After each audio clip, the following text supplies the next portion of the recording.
नमस्कार, मैं हूं अरविंद त्रिवेदी और आप देख रहे हैं एसकेआई मीडिया। मेरे साथ हैं एसकेआई मीडिया के editor in chief Dilip Mishra. नमस्कार।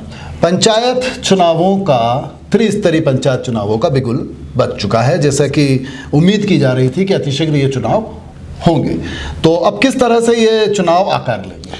जैसा कि आज निर्वाचन आयोग की भोपाल में प्रेस कॉन्फ्रेंस हुई और मध्य प्रदेश में पंचायत चुनाव की घोषणा होने के साथ ही आचार संहिता भी लागू हो चुकी है। ग्रामीण क्षेत्रों में आचार संहिता लागू हो चुकी है और ये जो पंचायत चुनाव होना है, 3 चरणों में पंचायत चुनाव की घोषणा की गई है। पहले चरण में 6 जनवरी को चुनाव होंगे। इस चरण में जो पहले चरण में जो चुनाव होंगे उसमें 9 जिले को शामिल किया गया है। अच्छा। दूसरे चरण के चुनाव 28 जनवरी को होना है और तीसरे चरण के जो चुनाव हैं वो 16 फरवरी को होंगे। तो जो दूसरे चरण के चुनाव 28 फरवरी को होना है उनमें 7 जिलों को शामिल किया गया है और बाकी से 36 जिलों में तीसरे चरण के चुनाव 16 फरवरी को होंगे। इनके परिणाम जो है 23 फरवरी को नतीजे घोषित होंगे। 23 फरवरी को पता चल जाएगा कि जिला पंचायत का राजा कौन। जी, लोकतांत्रिक राजा। यस, ठीक है। अच्छा, अब ये जो बात आ रही है कि जैसा कि हम जानते हैं कि पंचायती राज व्यवस्था में अनेक अधिकार जिला पंचायत को मिलते हैं और ये त्रिस्तरीय है। ग्राम पंचायत और उनकी अनुशंसाएं और उसके ऊपर फिर निगरानी और निगरानी तंत्र, ये तमाम अधिकार मिलते हैं और देश के लोकतंत्र को ग्रामीण क्षेत्रों से आगे बढ़ाते हैं। ठीक है। अब इसके बाद ये जो चुनाव होने जा रहे हैं त्रिस्तरीय, इसकी मुख्य जानकारी, जो कुछ बदलाव हुआ है, कुछ नयापन आया है? जी हाँ, बदलाव की अगर बात की जाए तो अभी तक जो होता आया है, अभी तक चुनाव का जो प्रचार है वो 24 घंटे पहले खत्म होता था पंचायत चुनाव में। ठीक है, ठीक है। लेकिन इस बार बदलाव करके उसे 48 घंटे कर दिया गया है। मतदान के 48 घंटे पूर्व चुनाव प्रचार बंद होंगे। अच्छा जी।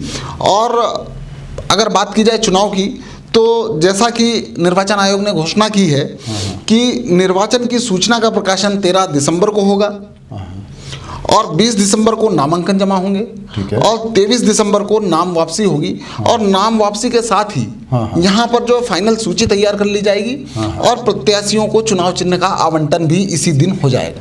जैसा कि हम जानते हैं कि ये दलीय आधार पे नहीं होते हैं, बिल्कुल, इसलिए उनके अपने पर्सनल चुनाव चिन्ह होंगे जिनके ऊपर उनको उन चुनाव चिन्हों का प्रचार प्रसार भी करना होगा ग्रामीण क्षेत्रों में और अपनी नीतियाँ भी बतलाना होगी। इसके लिए उनके पास कमोबेश 14-15 दिन का समय रहेगा और फिर 6 जनवरी आएगा और चुनाव प्रारंभ हो जाएंगे। बिल्कुल। तो कुल मिला के प्रदेश की अगर बात करें तो कुल कितने जिला पंचायत अध्यक्ष और उपाध्यक्ष होते हैं? मध्य प्रदेश में 52 जिले हैं। निश्चित तौर पर 52 जिला पंचायत अध्यक्ष, 52 जिला पंचायत उपाध्यक्ष होंगे। और बात अगर जनपद की जाए तो 313 जनपद अध्यक्षों का चुनाव होगा और 313 ही जनपद उपाध्यक्षों का चुनाव होगा। जिला पंचायत सदस्य और जिला पंचायत सदस्य 904, पूरे मध्य प्रदेश में 904 जिला पंचायत सदस्यों का चुनाव होगा। और बात अगर जनपद पंचायत सदस्यों की जाए तो 6833 जनपद पंचायत के सदस्य, इतनी जनपद हैं बिल्कुल देश में। और अगर पंचायतों की बात की जाए तो मध्य प्रदेश में 22,695 पंचायतों में सरपंच के चुनाव होंगे। और अगर यहाँ पंचों की बात की जाए तो 3,77,551 पंच चुने जाएंगे। 3,77,551 पंच। पंचों में होता है परमेश्वर। ये भारत की संस्कृति है, तो बहुत महत्वपूर्ण होते हैं अगर हम पंचायती चुनावों की बात कहें, क्योंकि पंच परमेश्वर की कहानी भी बरबस याद आ जाती है और पंच किस तरह से फैसला करते थे वो एक अलग बात है। लेकिन लोकतंत्र के क्षेत्र में अगर हम आते हैं तो पूरी तरह से लोकतांत्रिक व्यवस्था नए रूप में सामने आई है, जिसके अंदर जैसा कि मैंने आपको बताया कि 2 अक्टूबर 1959 पंचायती राज व्यवस्था प्रारंभ हुई थी और पंचायतों ने कहना चाहिए पंचायत आकार लिया था, शक्तियां प्रदान की। तो अब ये कौन कौन सी शक्तियां, तो क्या कहना चाहेंगे? अब पंचायत के चुनाव होंगे तो ये क्या क्या दिखाई दे रहा है आपको कि इस बार के पंचायत के चुनाव किस तरह से होंगे? क्या क्या है राजनीतिक क्षेत्र में? हम मानते हैं कि इसके अंदर राजनीति तो है, बिल्कुल, पार्टियां सपोर्ट करती हैं अपने अपने सदस्यों को, और लेकिन वो अपना चिन्ह नहीं दे सकती। लेकिन हमको मालूम होता है कौन किस पार्टी। हाँ, बिल्कुल, समर्थित प्रत्याशी कहा जाता है। प्रचार में बड़े राजनेता भी आते हैं और कहीं ना कहीं।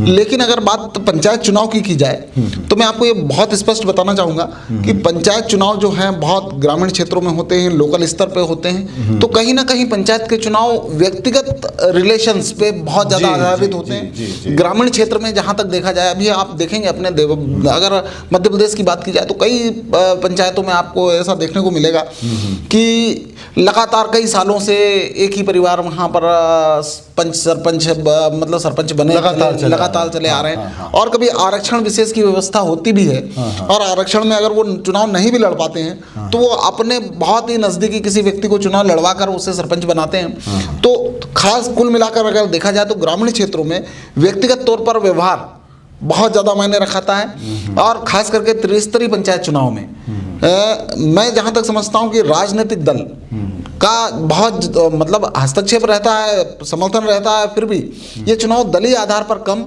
और व्यक्तिगत आधार पर ज़्यादा। हाँ, उत्तर प्रदेश के चुनाव, पंचायती चुनाव हमने देखे जी। देखिए, उत्तर प्रदेश के पंचायती चुनाव एक बार जब घोषणा हो जाती है तो फिर पंचायत के चुनाव होना अवश्यंभावी होता है। बिल्कुल। तो अब जैसे उत्तर प्रदेश में चुनाव हुए थे जब कोविड डेल्टा वायरस कहर मचा रहा था, लेकिन उसके बावजूद भी बढ़ चढ़ के वहाँ के लोगों ने, गाँव के लोगों ने हिस्सा लिया था। और वो भी व्यक्तिगत चुनाव थे, लेकिन सबने, सारी पार्टियों ने अपनी अपनी जीत का दावा किया था। किस पार्टी के कितने समय, और बहुत लंबा समय तक ये ऊहापोह बना रहा कि किसको ज्यादा सीट आई। मतलब वहां से भी बतलाया जाता है कि कौन सी पार्टी भारी पड़ी। बिल्कुल। तो पंचायतों में मध्य प्रदेश में भी ये होगा, बिल्कुल निश्चित तौर पर होगा। तो किस तरह से होगा? और कई बार तो ऐसा भी होता है कि जो जीता वो हमारा, कई दलों में, हाँ, कई जगह ये स्थितियां देखने को मिलती है। बिल्कुल, मतलब एक ही जिला पंचायत और 3-3, 4-4 एक ही पार्टी के। बिल्कुल, कई प्रत्याशी भी ऐसे होते हैं कि वो कहीं ना कहीं अंदर ही अंदर उनका ये रहता है कि वो कांग्रेस से का भी समर्थन हासिल करना चाहते हैं, भाजपा का भी समर्थन हासिल करना चाहते हैं, और फिर बाद में वो तय करते हैं कि वो किसके साथ जाना चाहते हैं। मतलब कुल मिला के राजनीति बड़ी गहरी हो जाती है। पंचायत चुनावों में राजनीति बहुत गहरी होती है, उसके दांव पे शतरंज की चालें बहुत गहरी होती है। बिल्कुल। अगर हम बनिस्बत देखें विधानसभा और लोकसभा के चुनाव, वहाँ तो सीधा सीधा ये पार्टी का उम्मीदवार है। अब यहाँ एक ही पार्टी के 4, फिर जैसा कि आपने कहा व्यक्तिगत रिलेशन, और फिर उसके लोकल मुद्दे, और फिर उसका हिस्ट्री, उसकी कुंडली, उसका पास्ट, और ये सभी चीज़ें इकट्ठी हो जाती हैं। और उसके बाद फिर अगर हमारी पार्टी, ठीक है, हम जिस पार्टी से कनेक्टेड हैं वहाँ से हम मतलब उनका समर्थन ले रहे हैं, अगर नहीं मिल रहा है तो फिर दूसरी पार्टी का भी समर्थन लेना, क्योंकि यहाँ कोई बंदिश तो है नहीं कि हम पार्टी के नियम कायदों से बंधे हुए हैं। तो और रोचक नहीं हो जाता इससे चुनाव? देखिए, चुनाव तो रोचक होगा ही, क्योंकि निश्चित तौर पर पंचायत चुनाव कई चीज़ों पर आधारित होता है। और आजकल जिस तरह से पंचायतों को अधिकार दिए गए हैं, सरपंचों को अधिकार दिए गए हैं, उनके ग्रामीण क्षेत्रों में विकास करने के, उनके ग्रामीण क्षेत्रों में उनके पास, पंचायतों के पास बहुत सारा मत भी होता है, राशि होती है। अध्यक्ष जो सरपंच होता है उसके पास एक मत होता है, और ग्रामीण क्षेत्रों में अपने विकास करना, उसे अगर सड़क बनाना है, उसे नीचे से चलना पड़ता है, हाँ, कुछ भी छोटे ताल तालाब खोदना है, कहीं खरंजा निर्माण करना है, तो उनके पास एक बजट होता है, और वो उसके आधार पर वो राज्य सरकारें जो देती हैं, फिर जिला पंचायत अध्यक्ष की निगरानी में होगा, फिर वो सीईओ की निगरानी, और फिर वो क्या करते हैं, कहीं विधायक निधि, सांसद निधि, और कहीं मंत्रियों से, और ऐसा करके वो अपना मतलब पूरे विकास का, देखिए, आम दर्शकों का ताना बाना जो है वो खुद बुनते हैं। बिल्कुल, हम आम दर्शकों की जानकारी के लिए बतला रहे हैं, जो कि पंचायत के चुनावों को रोचकता के साथ देखते हैं। उसकी कुछ जानकारियां यही होती है कि छोटे छोटे काम, जैसे दिलीप जी ने कहा, खरंजा निर्माण तक, पुलिया निर्माण तक, स्कूलों की व्यवस्था हो, कुटीर उद्योग हो, या कृषि उत्पाद हो, तमाम चीजें जिला पंचायत, आजकल जैसे खेतों तक सड़क का भी पहुंचाना, तो नीतियां बनती हैं और मद आता है, और फिर उसके अनुरूप उसको खर्च भी करना। बिल्कुल। और ये वहाँ के ग्रामीण संवेदनाओं के आधार पे। चलिए अपन फिर से इस विषय पे आते हैं, कितने मतदान केंद्र होंगे, उनकी क्या स्थिति होगी, और मतदान कर्मी जो होंगे उनको किस तरह से लिया जाएगा, क्या क्या जानकारी है, कुछ इस तरफ चले। अगर बात अपन मध्य प्रदेश की करते हैं तो मध्य प्रदेश में 71,398 मतदान केंद्र बनाए गए हैं, और यहाँ पर जो है पंचायत के चुनाव कराने के लिए 4.25 लाख, अच्छा, मतलब 4,25,000 मतदान कर्मियों को लगाया जाएगा। अच्छा, 4,25,000 मतदान कर्मी, बहुत बड़ी। और आपको एक बात और बता दूं कि जहाँ तक पंच और सरपंच के चुनाव जो होना है वो तो मतदान पर्चियों से होंगे, अलग अलग रंगों की पर्चियां होंगी। अच्छा। लेकिन जनपद सदस्य और जिला पंचायत सदस्य के लिए जो चुनाव मैदान में होंगे, और यहाँ पर भी मतदाताओं को ईवीएम के जरिए वोटिंग करना होगा। और मध्य प्रदेश में 55,000 ईवीएम मशीनों का उपयोग होगा इस बार के पंचायत चुनाव में। 55,000 ईवीएम मशीन। यस। मतलब एक बहुत बड़ी तादाद में अमला लगेगा और ये अमला बिल्कुल गांव-गांव तक पहुंचेगा। अच्छा, जैसे पहले चरण में 9 जिले हैं जी, तो आपने सूची बनाई है, पहले चरण में 9 जिले कौन कौन से? जी, अगर आप पहले चरण की बात करें तो पहला चरण का में दतिया है, हरदा है, नरसिंहपुर है, अलीराजपुर है, निवाड़ी है, इंदौर है, ग्वालियर और भोपाल, इनको पहले चरण में शामिल किया गया है। तो निश्चित तौर पर 6 जनवरी को यहाँ पर मतदान हो जाएंगे। और दूसरे चरण में जो 7 जिले हैं वो बुरहानपुर है, जबलपुर, सिंगरौली, उमरिया, अनूपपुर, श्योरपुर और देवास। अच्छा, इन 7 जिलों में दूसरे चरण में चुनाव होना है, जो 28 जनवरी को होंगे। अच्छा। बचे हुए से 36 जिलों में 16 फरवरी को चुनाव होंगे तीसरे चरण में। अच्छा। और ये टाइम क्या निर्धारित, इसमें कोई बदलाव है? समय कब से कब तक चुनाव होंगे? हाँ, पंचायत के जो चुनाव होना है वो सुबह 7 बजे से लेकर दोपहर 3 बजे तक चुनाव होंगे। मतलब कड़ाके की ठंड होगी और उस समय निकल के बाहर आना होगा।